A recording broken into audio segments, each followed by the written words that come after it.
Hey, welcome to Just Shoot It, a podcast about filmmaking, screenwriting, and directing. This episode is brought to you by patrons Nick Lane and Sarah M. Bimji. I'm Oren Kaplan. And I'm Matt Enlow. Today we're talking to Elaine Goldsmith-Thomas. She's the producer of the hit movie Hustlers, but before that she got started in Hollywood as an agent. She was a power agent for people like Julia Roberts, Halle Berry, Madonna, and of course J-Lo. Yeah, she was like at William Morris, she was at ICM. She was Julia Roberts' agent when she made Pretty Woman. Like, it's crazy. And she's, I hesitate to use the word legend because I don't want to sound like I'm kissing her butt, but maybe a legend. I mean, if you just look at her credits, her first movie she produced was Made in Manhattan with Jennifer Lopez. Then she made Mona Lisa Smile. She made The Boy Next Door, which was kind of like what revolutionized the Blumhouse model. She did the TV show Extant with Halle Berry, The Fosters, Shades of Blue. She produces World of Dance, or she's an EP on World of Dance, which is like a hit reality show. Good Trouble right now, and Hustlers, and she's got a bunch of other stuff. She also wrote and produced Second Act. I mean, there's a lot of impressive things going on here. She's the real deal, and I think what's really especially impressive about her is that she not only has great taste, not only has great convictions, not only has a great sense for talent and deals, but also has the creativity to back it up. So she's really the whole package. She's a classic producer in that way. She can pitch things. She can write a movie if that's what it takes. She can basically do everything she needs, but also has that ability to put a movie together and to sense what an audience needs and wants. And, it's a really exciting, inspiring conversation to have. For sure. So a lot of times in this segment of the podcast, Matt and I will catch up. We'll talk a little bit about what we're working on and what we're doing. But I wanted to take a second to just, really talk about the podcast and how we book our guests, because I wonder, it might be interesting to some of our listeners. Yeah, this was kind of a unique situation, but the show has evolved over the last few years it's no longer just, our friends from the industry, but I think we've really made a strong effort to reach out to people that we don't know and to kind of hustle to find different voices and people that, again, aren't just our old friends, basically. Right, because we started out, Matt and I are both directors, and we basically tried to get all the people who took jobs away from us to be guests on our show. And now we'll look at lists of great directors. We'll try to reach out, but probably one of the biggest sources of our guests is from publicists and PR companies. Like, a movie's coming out, they want to get the filmmakers out there to talk about the movie, and they contact us. And we're kind of in this lucky position where we get contacted with way more guests and pitches than we actually have space to put on the podcast. Yeah, and it's an interesting process because I think most publicists, when they would reach out to a podcast similar to ours, in the same category as ours, I should say, people want to talk to the stars of the show or movie, or that they want to invite us to a press screening and then a junket. There's kind of standardized ways in which a guest appears on a podcast or is interviewed by some sort of news or review outlet. Right. And a junket typically is where we would get like 15 minutes with Scarlett Johansson to talk about her new film. And we would pray that the question we're asking her is not something she just heard 30 times before. Anytime you're like watching like the local news and you see the filmmakers like in the director's chair with the like black backdrop, and there's like a poster, like the poster's on the easel next to them, and your local movie critic is like asking them funny questions, that's at a press junket. And so basically what happens is those performers and filmmakers are all sat down, and then in 15-minute increments, reporter after reporter after reporter after reporter comes in and basically does their very best to be interesting, but essentially still has to ask the same couple things of like, what's the movie about? Why did you like it? Like, sell the movie to the people who at home, basically. Right. It's pretty much the opposite of our podcast. It's the shallow dive into what can you get these people to say as quickly as possible. Yeah. So my wife used to do junkets. Like, she used to interview people. And did you know that at a lot of junkets, like when you go there, like you said, it's set up with a black background. They give you a chair to sit in.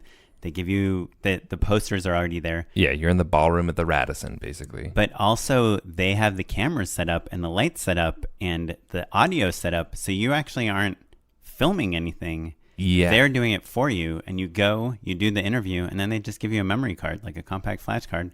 They're like, here's your interview. Go away. Yeah. That's why they all look the same. Yeah, which makes complete sense.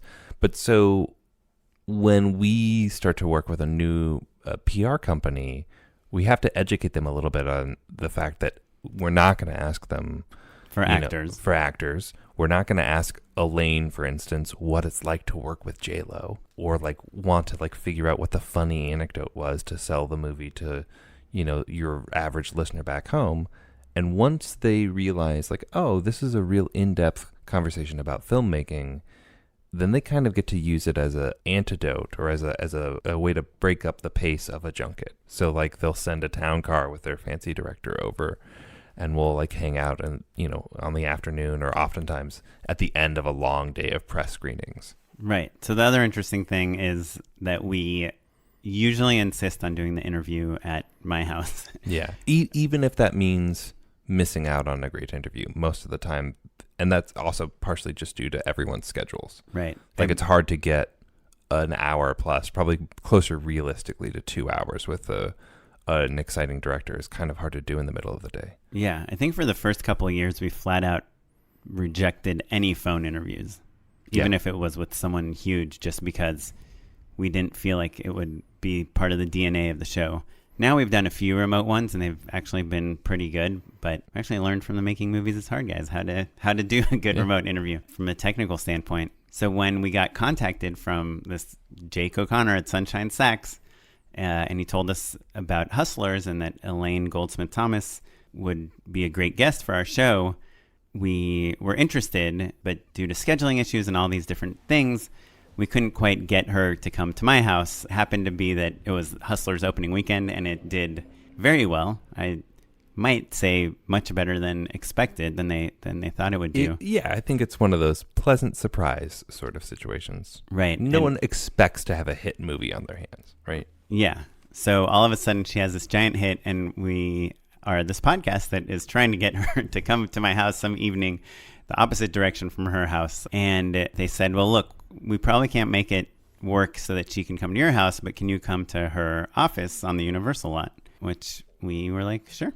So again, you do not at all have to live in LA to do anything in this industry, but when you're here, things like this become much more convenient. And we just ended up having like this very LA day, kind of Hollywood day, which was pretty fun. Yeah, it was really fun. I mean, it's always nice to go onto a lot. I have spent a lot of time on the Warner lot, but not really a ton of time on Universal.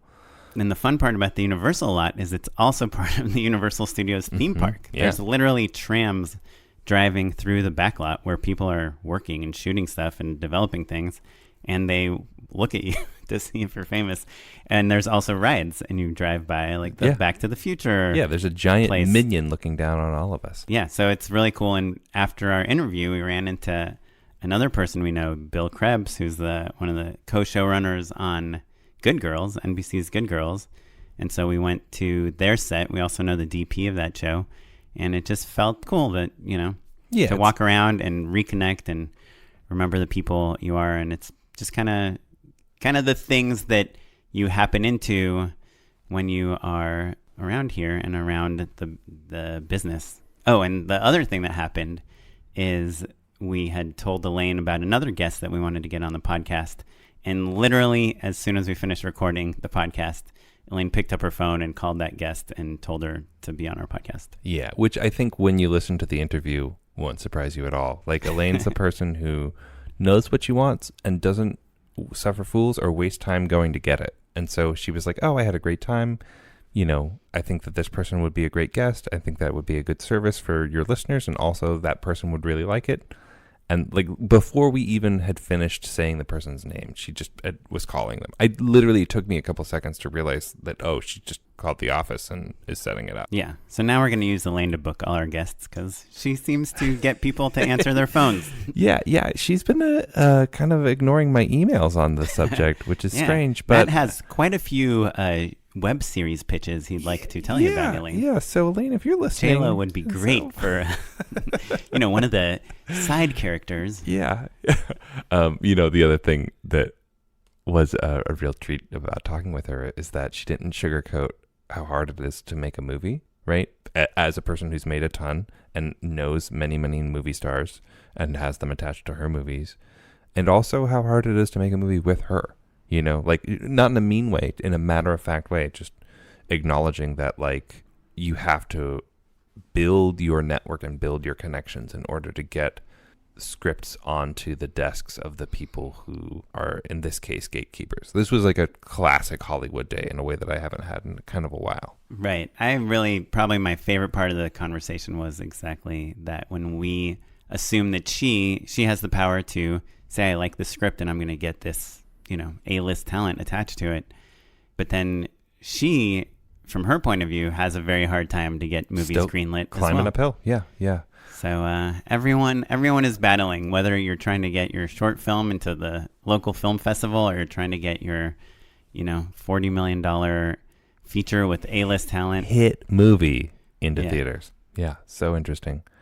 Can I say one more anecdote that I really was so charmed by? You don't have to listen to the interview. We'll just tell you the best.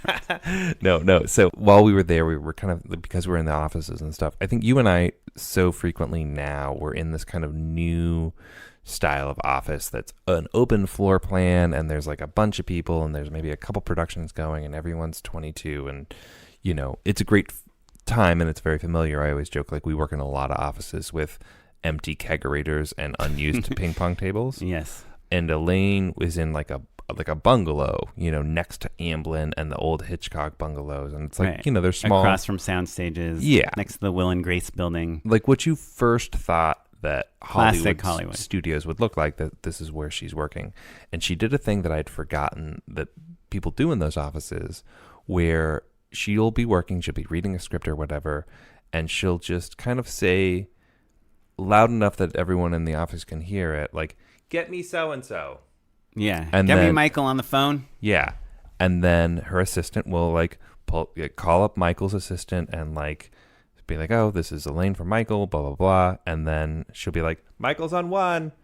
And then Elaine will pick up the phone and do it. And like, I'd been around that many, many times, but like, that's a very Hollywood thing. That's not a thing that happens at a College Humor or, right. You know, like. Also remember her background. William Morris, sure. ICM. Yeah. It's of such an agenty, managery type of thing. And it took me back in a way that I wasn't prepared for. Yeah, it's cool. It's fun. So here is the recording we did on our very Hollywood day. With Elaine Goldsmith-Thomas. After this word from our sponsor. We're back with Zach Lipovsky, the lead designer from Shotlister, to talk a little bit more about the app that people have been telling us they're loving. We heard that if you get the app, it has some shot lists built in. Actually, it comes with a shot list for the boulder scene at the beginning of Indiana Jones. And it was really fun because I had to kind of build that shot list by taking the scene and looking at all the different angles and figuring out how, you know, that was probably shot with this. And then I have this book that's amazing that's all about the making of Indiana Jones. And I went back and they had like the production reports and stuff in there. So I actually figured out the day that the boulder scene was shot, which was like July 1st and 2nd in 1980. Wow. And so when you open up Shotlister, it's got all the shots, you know, to show you what a shot list can look like. And it even has the day that scene was shot built into the schedule, which I think is a pretty cool detail that no one ever notices. But hey, as a fan, it was fun to go back and check it out. And is that the only shot list that comes with the app? That is the only one that comes with the app, because the whole point of the app is for you to create your very own. It's there to kind of show you all the different settings that you can do, all the customization, all the different buttons, you know, basically how it should look, to give you kind of like a pre-prepared little aperitif before you dive into creating your own shot list.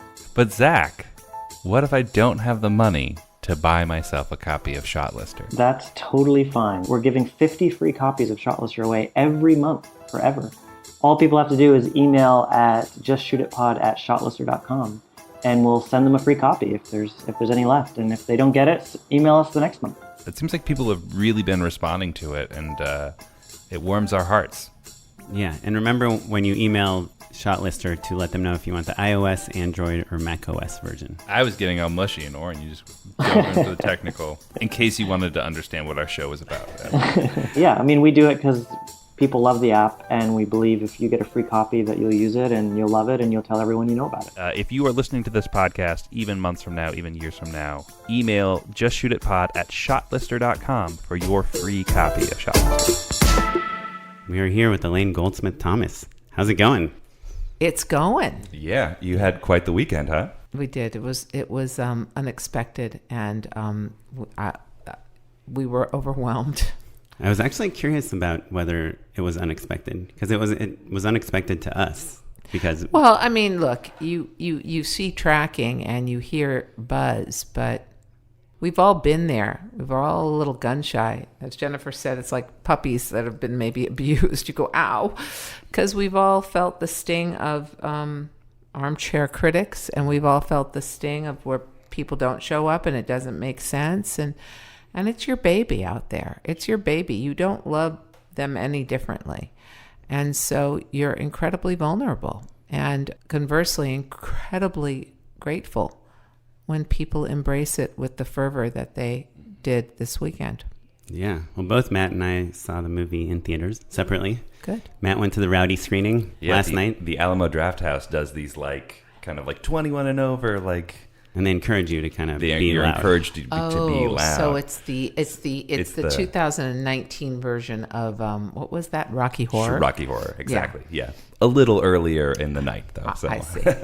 But from tracking and testing, and you probably just know from being in the business that the movie is good, but that doesn't necessarily tell you that it's going to do so well, or that That so Oh many my goodness, no. people are. I knew it was great. I knew when I read the script it was great.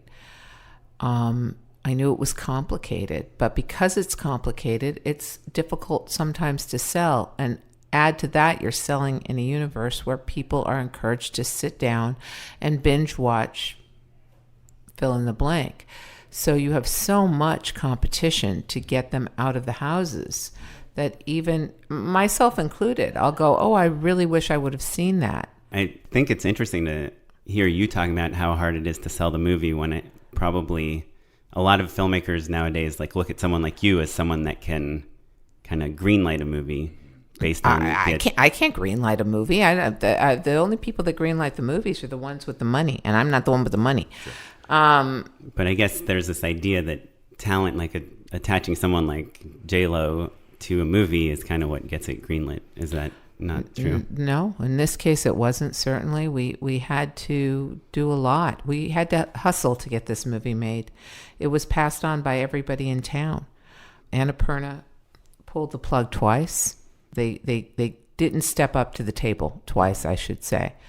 And one time they didn't step up fast enough, and Jennifer said, I can't do it. I'm going to spend the summer with my kids. I want time off. And then they came back to us and said, okay, we'll do it later, please. And so we said, okay. And they were supposed to do it, I think it was in November of 2018. And they didn't step up, even though they said they didn't. For a host of reasons, you'd have to ask them. And we were stuck because we had passed on other films and we really believed in this. So Lorene Scafaria, Jessica Elbaum, and Jennifer and I put a big boulder called Hustlers on our back, and we sent it out to the town, and everybody responded that they thought it was a really beautifully written script. And Lorraine was attached to direct at this point? Yes, and Jennifer was attached to star. Right. So it just goes to show you that just because you have a brilliant filmmaker and a brilliant star, you don't just get a green light. And this was a complicated story about power and greed and the American dream. It's about marginalized people who are usually in the background of movies like Goodfellas or shows like Sopranos. They're the people spinning on the poles, but you never focus a light on them. Add to that we wanted to make them a diverse group of women, and add to that what they did was something that you don't necessarily condone. It was complicated. Right, yeah. So in defense of the industry, I understood the hesitation, but we went and we met with every single person, streamers included, which was the big surprise. I would have thought that the streamers would have jumped, and they didn't. No way. You go to Netflix with something like this and they don't jump on it? They passed. Are you serious? Mm-hmm. Even with, did you have like Lizzo and Cardi B No, and that whole no, crazy cast at that time? no, I didn't have them. But you had Jennifer Lopez. I had Jennifer, and I had a script, and I had a filmmaker with a great reel. But the problem was Jennifer plays Ramona, Jennifer's character, is kind of a siren. I think the reason Jennifer's so insanely good in this is that she really plays this character three-dimensionally and unabashedly honest. So Ramona, with her seductive dance that blows everything away, is luring in not only Destiny and not only the people in the club, but the people in the audience into her, kind of like a mythological siren, into her web. And she's doing it to form a family, yes, and for sisterhood, yes, but also it's manipulative. She's getting a girl gang together because Ramona is a survivor. Her days as a stripper are numbered. And she needs to figure out her pivot, her second act, if you will. And she can't do it alone. So she lures these people into her plan. It's not necessarily, she's not a hero by doing that, but you understand her and you understand the complexity, because it doesn't mean she doesn't love them. She does. But what she's doing is not necessarily something that is you would celebrate. So the main response we got on the script was, we love it. And my God, J-Lo, this is going to be amazing. But would you make the people that they drug, I hope I'm not ruining this for anybody, but the strippers take this a little far, and they drug the patrons, the Wall Street guys. And this is a true story. And it's based on a true story. Would you make them rapists? That they only drug the bad guys. Sure, to justify it. To justify them drugging right, it. First of all, do you ever justify drugging anyone? No.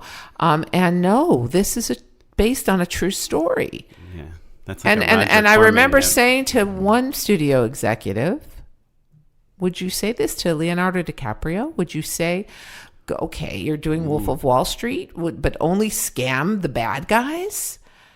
No, what makes it interesting is he went too far. What did they say when you said that? That's such a good This isn't Wolf of Wall Street. Yeah. They were afraid, they said. I mean, as it turns out, maybe it was. But they were afraid, they said, that people wouldn't want to see these women of question who were sex workers drugging men. They wouldn't want to see them taking advantage of men, forgetting the fact that men had caused this Wall Street collapse.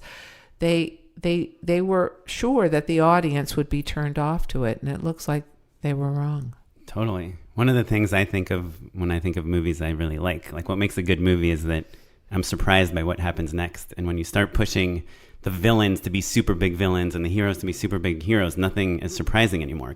And nothing is real. People are complicated. Good people do bad things. There are things I'm sure you've done that you wish you hadn't, and you and me.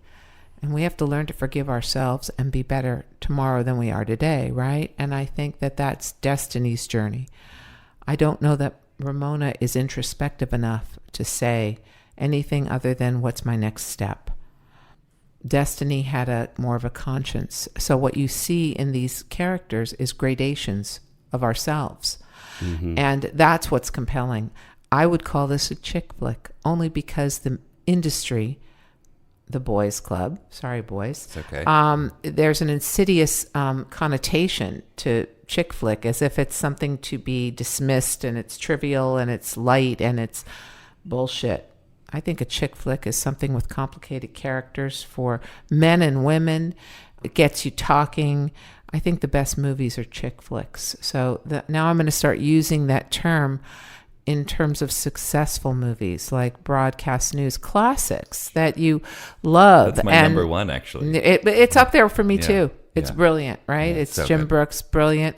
Chick flicks aren't just rom-coms, and rom-coms are fun if they're complicated.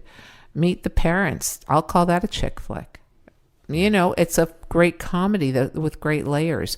I think chick flicks are movies that are really well written with complicated characters, because women, you can't bullshit us. I think that fallen heroes are something we've learned to live with, both in ourselves and in our world.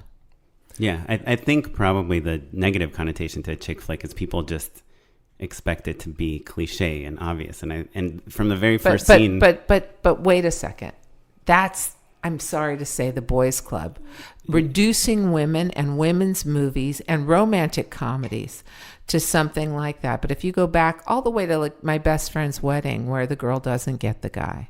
right. I'm just saying the term. I know the term. I'm aware of it, and it makes me cringe when someone says, "Oh, is it a rom-com?" Because now fans are doing it. Fans have taken they've taken a whole slice of movies and labeled them chick flicks as if there's something bad. And I guess I want to say, if it's a chick flick, it's usually really good. Sure. Yeah. Right. Well, yeah. I mean, to me, like just the opening shot from Hustlers, like you were basically setting up the entire world, the characters, everything, the balance, the clientele, the workers, the drama, the relationships. And there's like 5 lines of dialogue that are kind of just like happenstance, like, "Hey, mama," like to me, like right after that first scene, I was like, "Here," to my wife, "Look at how well they set up this movie without like telling us what the movie's about." Like it's just like it's a perfect example of show don't tell. Like really perfect right? opening filmmaking, which is like, I think when you say what the negative connotation of a chick flick is, it's like the opposite of what the negative. And what I would say is, let's start calling it a chick flick, because that's what it is. Right. The negative connotation exists because people keep using it in a negative way. So I want to change that and say it's a chick flick because it's complicated and it shows and it doesn't tell and it gives you insight into characters. Yeah, it's a chick flick. Yeah. Okay, we'll do that on the podcast. Thank you.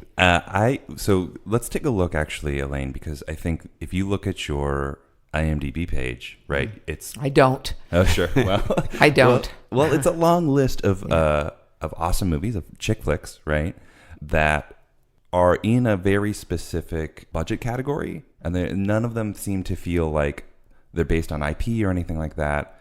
And I think as filmmakers, right, you kind of grow up thinking like, I want to make original stories and I want to tell these, original, like, new voices and like be a part of that movement. And we've watched that the number of those movies, of original movies, get smaller and smaller, and especially in that budget range, like Hustlers is, right? Mm-hmm. Where it's got movie stars, it's totally amply funded, but not a giant CGI spectacle. Mm-hmm. How'd you do it, right? You've been making these movies for a long time. Because I don't think of what I can't do. I think of what I will do. And my whole career, I tried to answer my own truth. I can't think what you guys want to see. I've got to think what I want to see and hope there's enough of me out there. And I think you have to answer your own instinct. I think you get fucked up when you try to guess. Like if I were to make a horror movie, because I don't watch horror movies, but I respect them, and there are some I loved. Like look who didn't love The Exorcist and who didn't love Rosemary's Baby, because those are characters. You think of Ruth Gordon in Rosemary's Baby. I don't think of the devil. I think of Mia Farrow. I think of John Cassavetes. I think of Roman Polanski invading the Dakota. The Dakota itself was a character. The characters. So I have to look at what it is I like and hope that enough people out there will like it too. I used to be afraid, or not afraid, I used to be ashamed that I was from the Valley. What part of the Valley? Deep. Sure. My wife is from Northridge. Oh, really? Yeah. So I lived so deep in the Valley that my aspirations were just to get closer to Ventura Boulevard. Sure. Yeah. And south of the boulevard, as they say. I mean, right? I was born in Pacoima. My mom called it Arleta. We then moved to Sepulveda. My mom called it Northridge. I never knew where I lived. I just knew it wasn't good enough.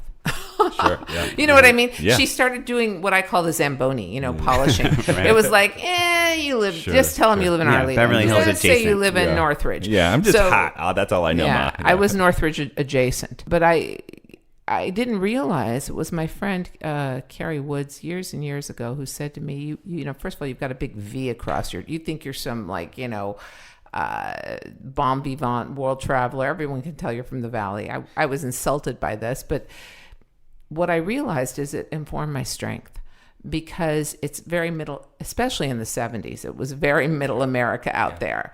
And it was when you're growing up out there and, there's still orange groves and lemon groves, and it was sadly very segregated. And it was as if I was in middle America, the Brady Bunch world. only our house wasn't as nice. And I think that informed something that ended up, playing itself out great for me, because I understood what people liked. My taste was very similar to Middle America. Give me a mall and I'm happy. I love a good parking lot. Sure. When I moved to New York in the mid 90s, I was most happy in Long Island. You know what I mean? It's interesting. So what it taught me is lean into the thing about yourself that you may not want to share, because it may be the universal code to unlock your success. Well, I'm curious to dig into that a tiny bit deeper. I think for the longest time, everyone says like, write what you know and write about yourself, and try to take your personal experiences and, tell stories about them, which is kind of what you're saying, make movies for yourself. But is there ever a situation where we've already seen like a certain type of person? There's so many people that have made that type of movie that it's no longer like, I'm, a white Jewish guy, grew up in Orange County.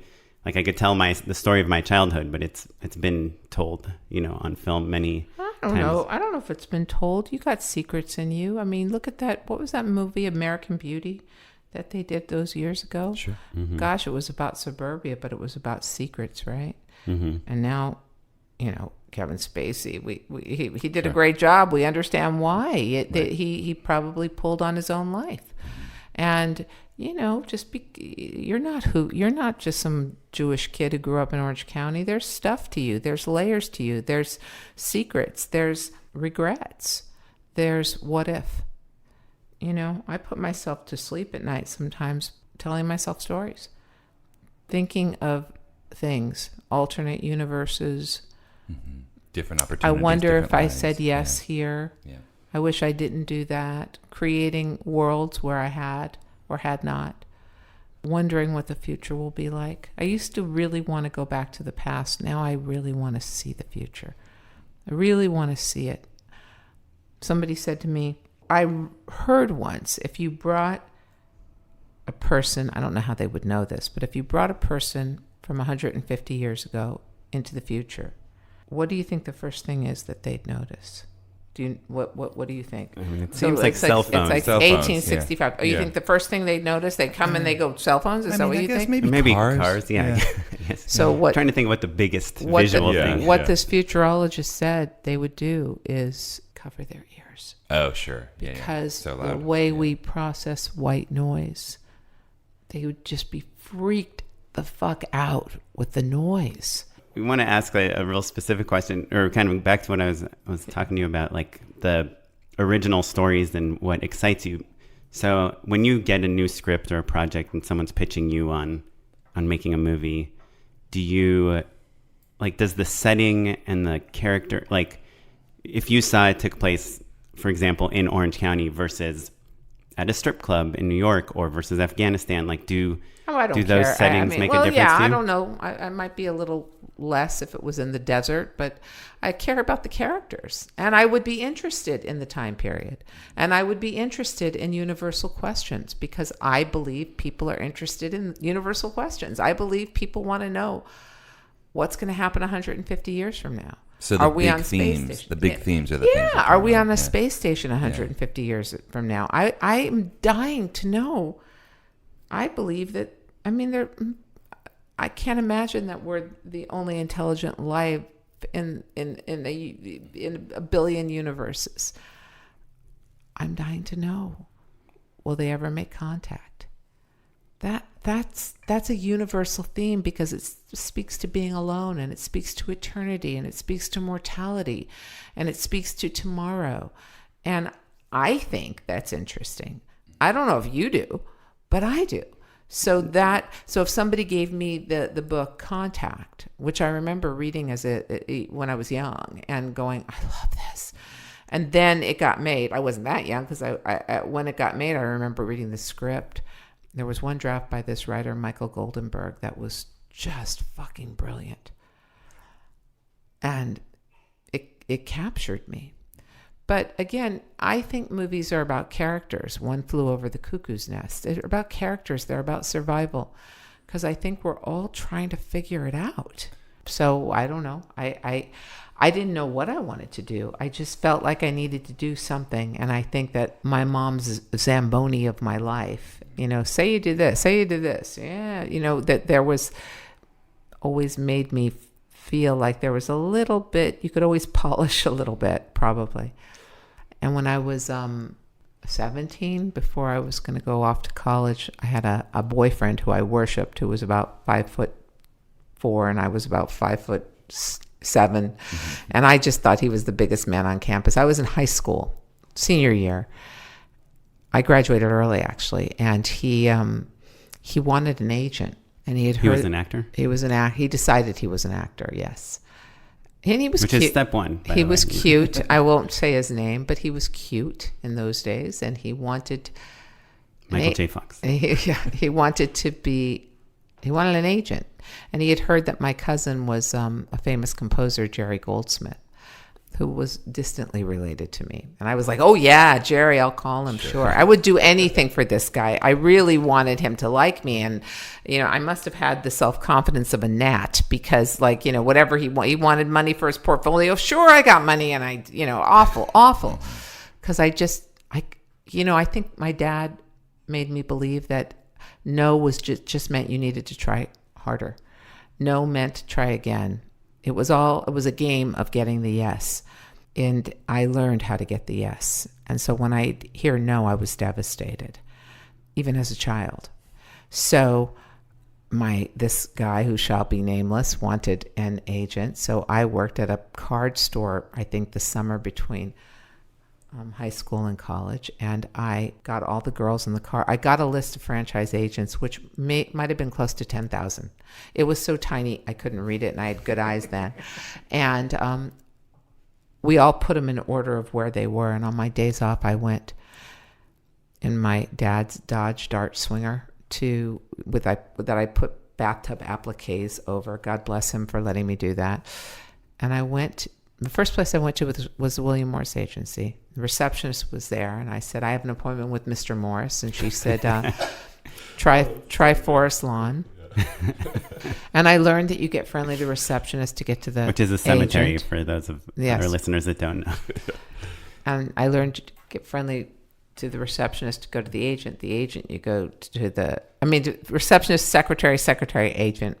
Meanwhile, I had this guy calling me going, where's my agent? Right. And I'm, I'm not going to let you come over here and fuck you. And it was awful. It was awful when I think about it. Like, where was your self-worth? Oh, well, I was a kid and I just thought he was everything. The sun and rose and set, and I had to get the yes. I was driven. I don't know what made Sammy run, but I was running. And so I spent the entire summer, and I finally went to this place on Sunset Boulevard. It was this agency called the Dryden MacArthur Agency. It's no longer around, and if they're alive, I apologize. But I went there, and look, I had hair down to my ass and what Birkenstocks on, whatever I was wearing, and I got friendly with the receptionist. She told me when to come back. I came back. I got friendly with the secretary. She said, no, he's in a bad mood today.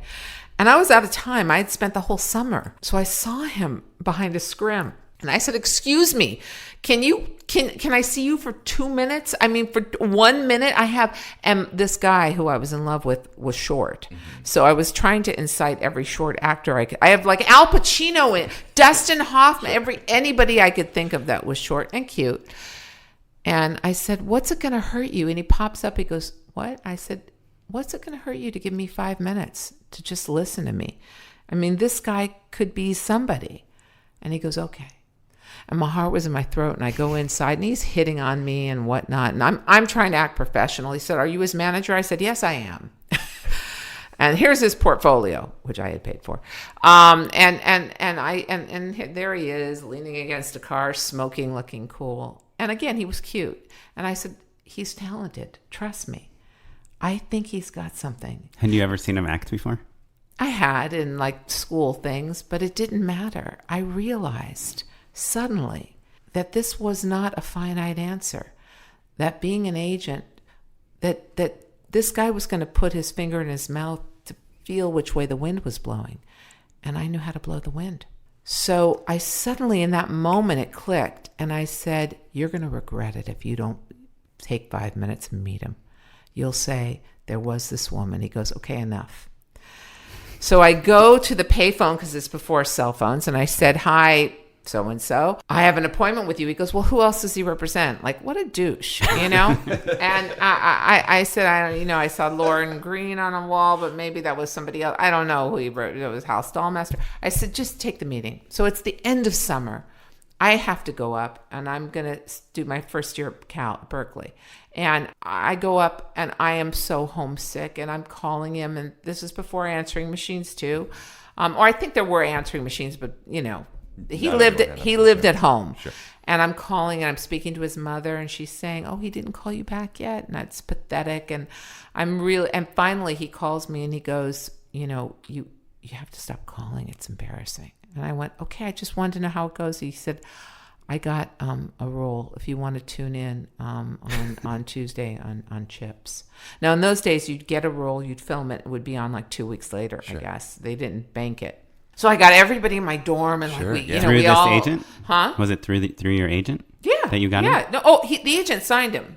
Yeah, so I'm sitting there, and we're all watching, and there he is. He's the second guy on the freeway who's being like a real asshole to Pancho, mm-hmm. And I'm like, oh my God!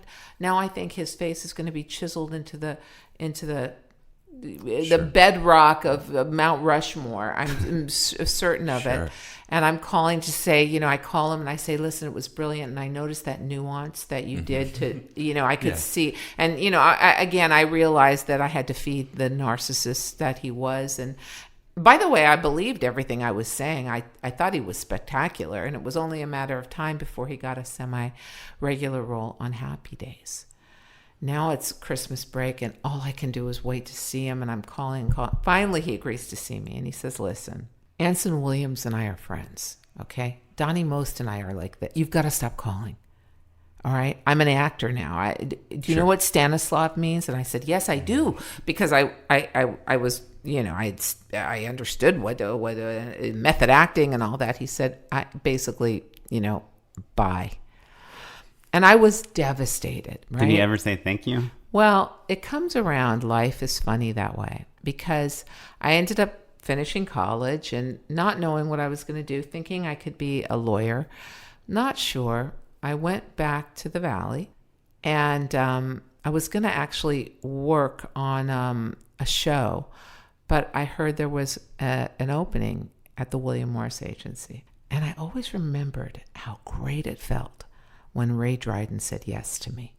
It was a rush like you cannot believe. Mm-hmm.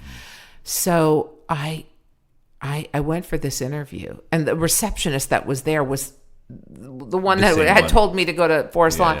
Yeah. Thank goodness she didn't remember me, though I remembered her. And I got a job in the theater department working for a woman named Gail Naklis, who was lovely. And it was theater in LA, which is a bit of an oxymoron.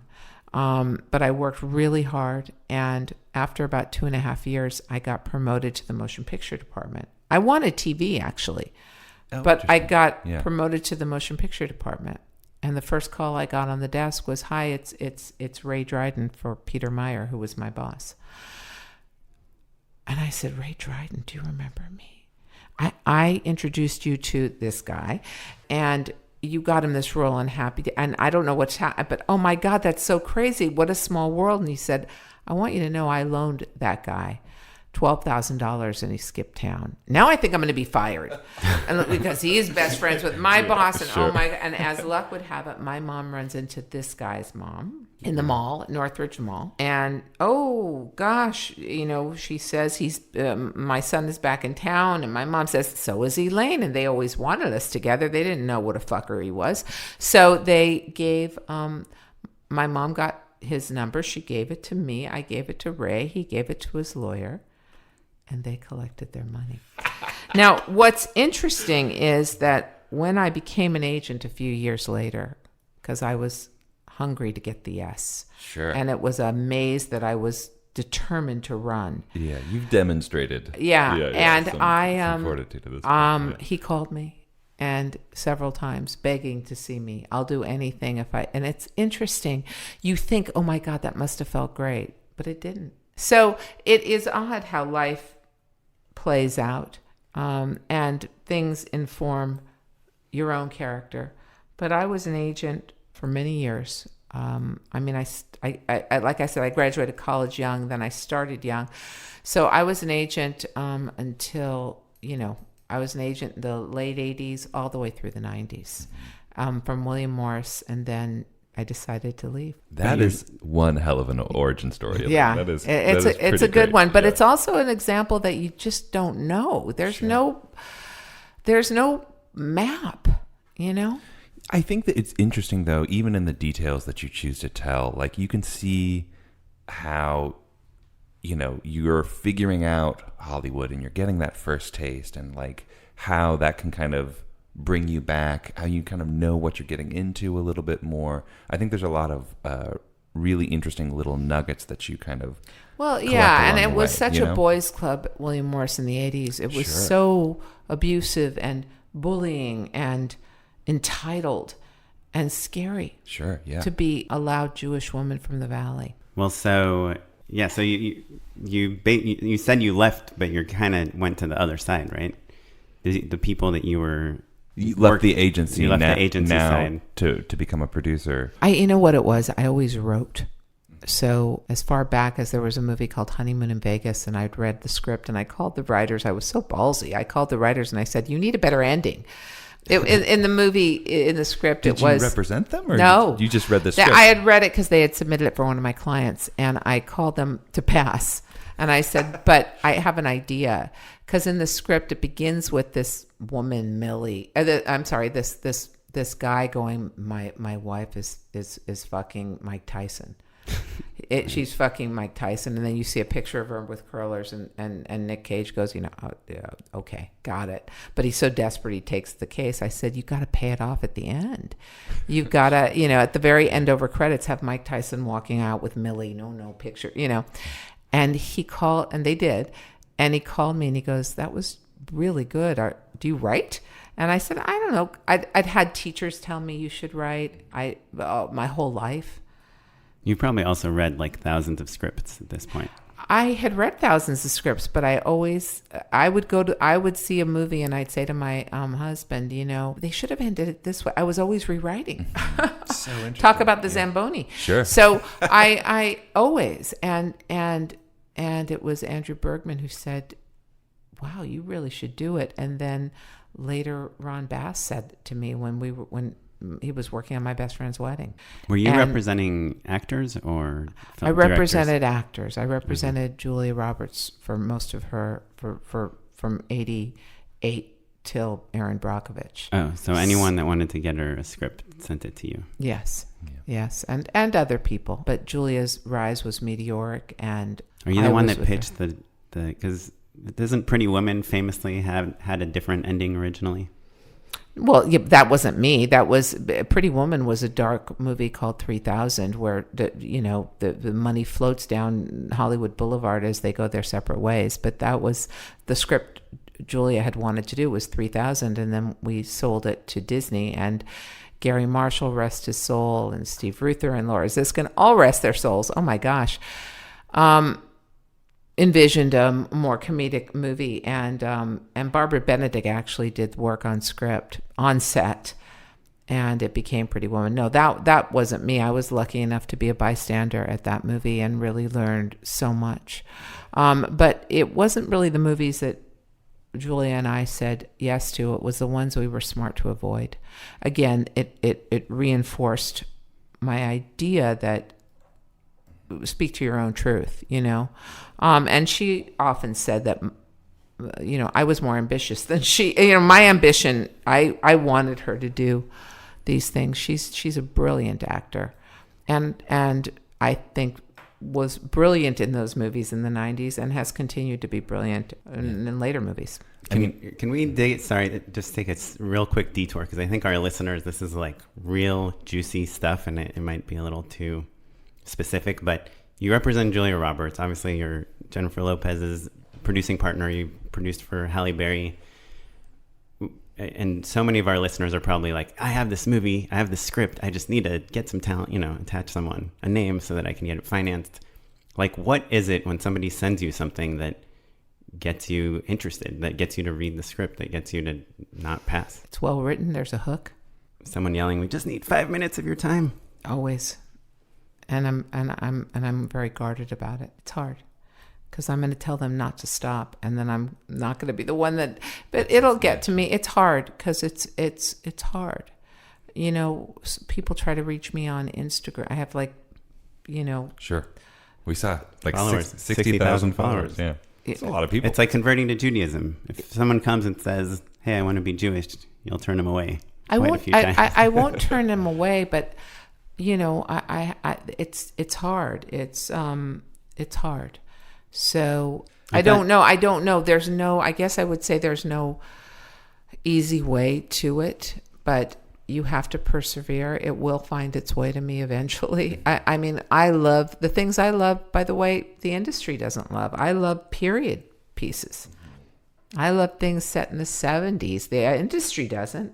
I'm waiting for the industry to catch up to me because they're fucking wrong. Right. Yeah. See, that's where I go. I am so sure I'm right. I'm waiting for them to know it. Yeah, I love that so much. That's such a It's inspiring. but the hubris of that is kind of crazy. Sure. When I say it, I go, God, that's obnoxious. But it it's ain't the only bragging way if I it's can true, be right? because I know what I like. I love E.T. I didn't love Star Wars, and I think there's a division. I think that people. I mean, there are people that love both of them. But I wasn't one of them. I loved the story of E.T. I loved the hope that there was an alien out there. I loved that Heartlight. I loved the characters. I loved the broken home. I loved the characters. Mm-hmm. I didn't connect with the characters in Star Wars the same way. And is that might be sacrilege to say. Well, something I heard that I think is really interesting is from an interview with Lorraine was that Hustlers, she had written it, but it was first went out to Martin Scorsese and a few other directors before it came back to her, and she kind of had to, though she had made like a movie with Steve Carell and Keira Knightley and had done all this other stuff, she still had to prove herself, and she wrote the script. I have to prove myself. People put you in pigeonholes. Oh, Elaine, you're not 30. Or, oh, Elaine, you only like chick flicks. Oh, Elaine. Or she's a bulldozer. Yeah, I've had to be. When the will of what you want, when I get behind something, I don't know how to stop. It's hard. Yeah. And as you can see from my childhood, I take it very personally. Yeah. Sure. But I'm a good loser. I don't feel like I lost. I mean, I've got a movie I've been trying to make since 2000 that keeps coming up really close, and maybe I'll make it someday. And How it's many a period projects piece. do you have running like in parallel right now? Not that many. I have ideas. I'm always looking for writers. Is that kind of the thing that gets you most excited about a project? Is the good writing, right? The thing that gets me most excited is script. I don't love being on sets. I'm not good on sets. I eat too much. Me too. I like working with writers. I like sitting down in a writer's room. And because I write, for example, my friend Darren Starr had me come over and work with him on his new show in Paris. Work in the writer's room, and I loved it. Creator of 90210 and Sex and the City, right? Yeah. And I love writing. I love the process of writing. I love figuring it out. I love arguing over something. And I will say where I'm good is that I don't have an ego. It's like the best idea wins. Sure. So I love the process of writing, probably more than being on a set. And I also love editing, and I also love marketing. Marketing is like agenting because you're selling to everyone. Yeah. Editing is like writing because you can make it 15 different ways. Right. But I defer to great filmmakers for how they want to shoot it. And Lorene was so beautifully prepared. In what ways would you say that she was prepared? Like what struck you? As She knew exactly what she wanted to shoot, but she was facile enough to take ideas too and suggestions, which I find really great. I once worked with Bill Goldman, and he said that the secret to success is the absence of ego. Or as Nora Ephron, rest in peace, said, everything is copy. You have a great idea, copy. Copy that. So yeah, and she was facile. She knew what songs she wanted to use. It was in the script. That great soundtrack was in the script. Was Usher in the script? Usher wasn't in the script. It was somebody like that, and that was Benny Medina who got Usher. Oh, that was such It's so good. such a highlight. Don't you love that? Yes. I mean, Usher, baby. I love that. So before we go, Elaine, I know we have to wrap up, but I do want to talk just a little bit about this incredible partnership you have with Jennifer, right? Tell us, because I think that's a thing that filmmakers always dream of, like, if I had like a great partner who understood me and we could fight for each other. Tell us a little bit about how that evolved. I was her agent.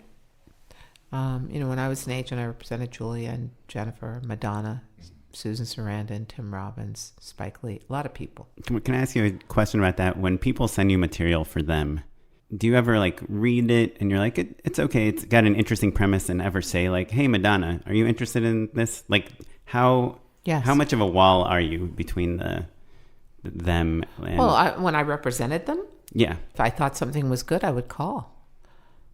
Were you ever on the fence, like, well, this is good, but I don't know if she would be into it or he would be into it? Sure.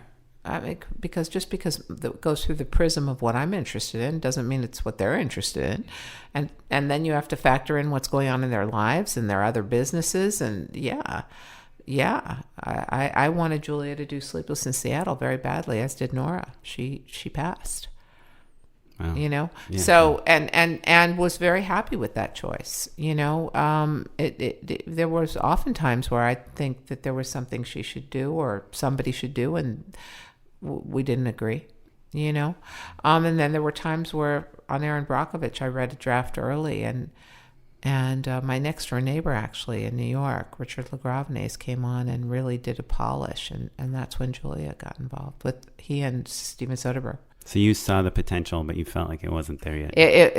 We both felt it wasn't there. They were all my partners. And the same with Jennifer. What happened is I left agenting. I ran Revolution Studios on the East Coast, and I made these great, what I want to call chick flicks, movies that had great characters in them, from everything from, 1330 to, I was responsible for a series of films.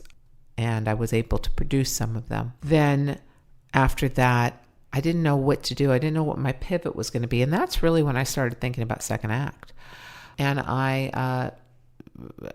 and Jennifer, who had been my dear friend since being my agent, and who had come to visit me when I'd had breast cancer, and she had come and been a really great supporter, said, why don't you kind of be my producing partner and look over my production company? And I went, I'm not sure what I want to do. And she said, you can do it for other people too. And I went, okay. And it sort of, again, there was no plan.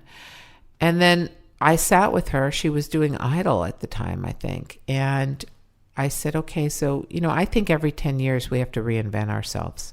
We have to do something else, something different, push ourselves to be the people that we hide inside a little bit and not be afraid. And so she needed to rebuild her film career. She had done like What to Expect When You're Expecting and Plan B, and so I said, let's do some salacious things.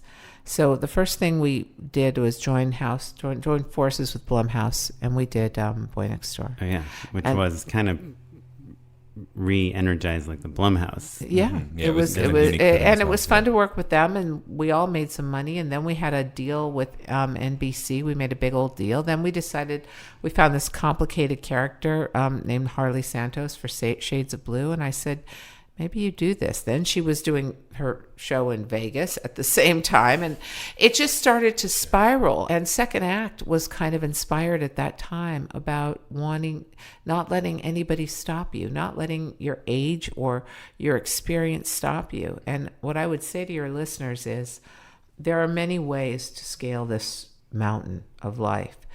And you might have to send out your idea. First of all, most producers don't take unsolicited material, so you've got to go through an agent or a lawyer. And if it's interesting to me, then I'll read it. If not, maybe somebody else will, or you make it yourself. But there are too many opportunities now. It's much easier now than it was 25 years ago. You can put something on YouTube. You can enter it into festivals. If you have that fire stoke it. Don't douse it. So if you can't get Jennifer Lopez or Julia Roberts, you should still go ahead and make You should your thing. just shoot it. I don't. You should just shoot it. I think now more than ever, it's not about stars. I think now more than ever, it's about concepts. And you have platforms. You have Quibi, guys. You have Quibi. You have so many different platforms to make your mark on. Yeah, I would say look at the platforms and try and reach them. Figure out who's there. Scale mountains. That's what I'm doing as a producer. Who's at that place? What are they looking for? You know, there's a lot of opportunities now, way more than when I was a kid. Just shoot it. Awesome. Well, thank you so much, Elaine. That was a perfect button. Thank you. This is fun. Unpaid endorsements. First up, I've got a pair of silly ones. I've got a show called The Righteous Gemstone. Are you guys watching that? It's on HBO right now.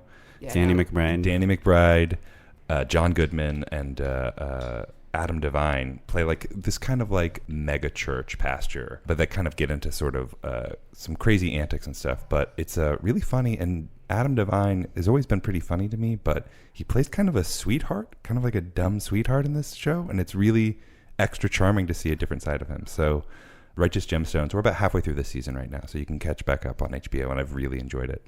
And then my other one is so dumb, but really I'm so charmed by it. There's a YouTube channel called Miniature Drums, and it's where a faceless man has a tiny little drum set that's like really like perfectly replicated and like spread out, and he just does covers of pop songs, but with like matchsticks, and he does it in the bathroom, I think because of the acoustics. But so it's just this weird, entertaining thing to see a person And play. what do you find entertaining about it? I think I miss the era of the internet where it was just kind of like for weird sake. Like this was a sort of entertainment you would never see on television, obviously, and doesn't really have any ulterior motive besides like this kind of strange skill, because he nails the songs. He plays like very technically challenging songs. So he'll do a lot of like metal and things like that. And so it's just this peculiar window into a person who just wants a little slice of attention and figured that the best way to do it would be by playing a tiny drum set in his bathroom alone. It's like such a unique, strange little slice of life. So Miniature Drums. Cool. I'll check it out. I think I might have endorsed this before, but something that I do a lot, especially if I'm like in the middle of getting dressed or something and I need to make a phone call, I'll say, hey, Siri, call Elaine Goldsmith-Thomas or whatever. But then I have to run over to the phone and hit the speakerphone button so that I can talk while I'm getting dressed.